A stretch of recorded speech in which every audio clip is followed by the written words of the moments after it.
Awal karir saya di Bank Jatim ini dimulai 30 tahun yang lalu ketika saya lulus SMA.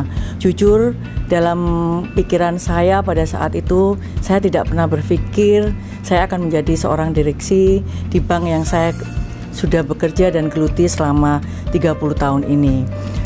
Awal karir saya mulai sebagai seorang teller di cabang utama Surabaya, dan akhirnya terus meningkat dan sampailah pada tahun 2017 ketika ada lowongan untuk direksi, saya mendaftar sebagai salah satu calon direksi dan akhirnya lulus fit and proper. Jujur, kita tahu semua bahwa kerja di bank itu adalah apa sih? Bank itu kan lembaga kepercayaan. Jadi modal saya adalah kejujuran.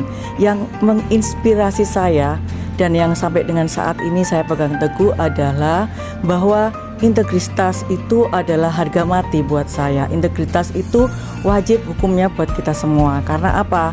Kalau ada pepatah mengatakan bahwa ketika kita bersalah, orang bisa memaafkan tetapi tidak bisa melupakan. Sehingga itulah yang menginspirasi saya, bahwa saya yakin selama saya berkarir di Bank Jatim ini, modal saya hanyalah kejujuran dan integritas. Itulah yang membuat saya sampai ke puncak posisi saya sampai saat ini, yang kurang lebih 30 tahun sudah bergelut di Bank Jatim ini.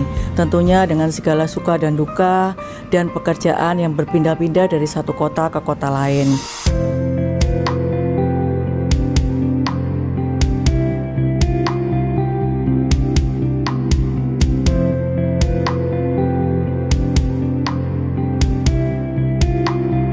Masa kecil saya habiskan dengan keluarga saya, yang notabene keluarga saya itu adalah yang fanatik terhadap agama. Dari kedua orang tua saya itu berasal dari daerah Ampel, yang kita tahu semua sentral dari agama dan agama Islam. Jadi saya merasakan memang didikan orang tua saya cukup kolot, sehingga bagi saya yang seorang wanita waktu itu saya diwajibkan untuk sekolah di sekolah agama. Jadi saya menyelesaikan sekolah dasar saya di madrasah, yaitu di Mujahidin Perak.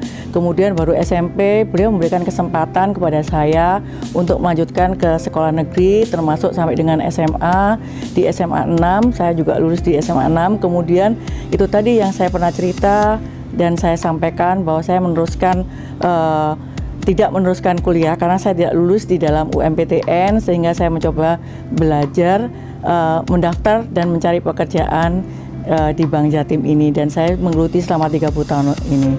Jadi ayah saya memang kolot sekali, bahkan sampai yang saya ingat sekali bapak saya itu sempat bilang, karena memang protektif banget kepada anak perempuannya, takut bahkan ketika ada perpisahan di SMA itu saya nggak ngikutin, karena perpisahan SMA itu kita makan-makan di villa teman saya. Tapi bapak saya sempat bicara, masa makan-makan aja harus jauh di villa, sehingga ayah saya berpikir lebih baik kalau makan-makan di Surabaya juga nggak kurang tempat.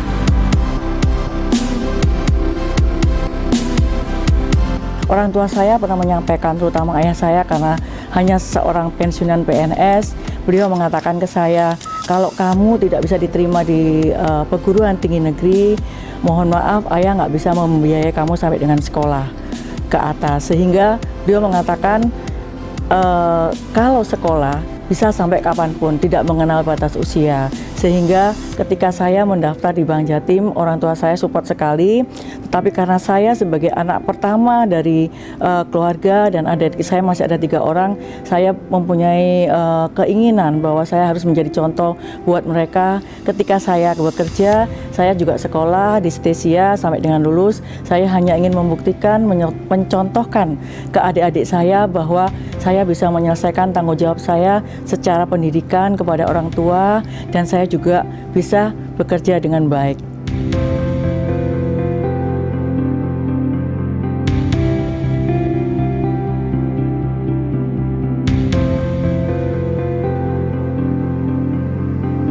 Tapi saya merasakan manfaatnya saat ini, bahwa kedisiplinan dan dasar agama itu diperlukan bagi seseorang, termasuk saya, itu agar ketika kita menginjak dewasa, ketika kita mengambil suatu keputusan itu tidak jauh dari dasar-dasar yang pernah kita peroleh pada waktu kecil.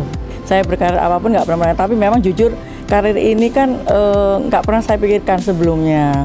Soalnya kan saya sambil lalu ketika saya nggak lulus UMPTN diajak teman daftar di Bank Jatim, ya udah sampai sekarang keterusan.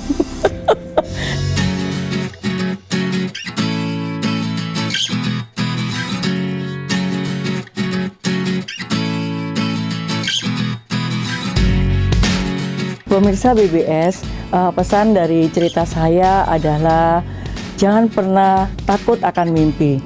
Bermimpilah terus dan saya yakin mimpi itu akan menjadi kenyataan ketika Anda dan semua teman-teman ataupun pemirsa memiliki keyakinan dan keinginan untuk meraih itu semua. Dan terutama adalah modalnya kejujuran dan integritas. Karena itu yang membuat saya sampai di posisi saat ini.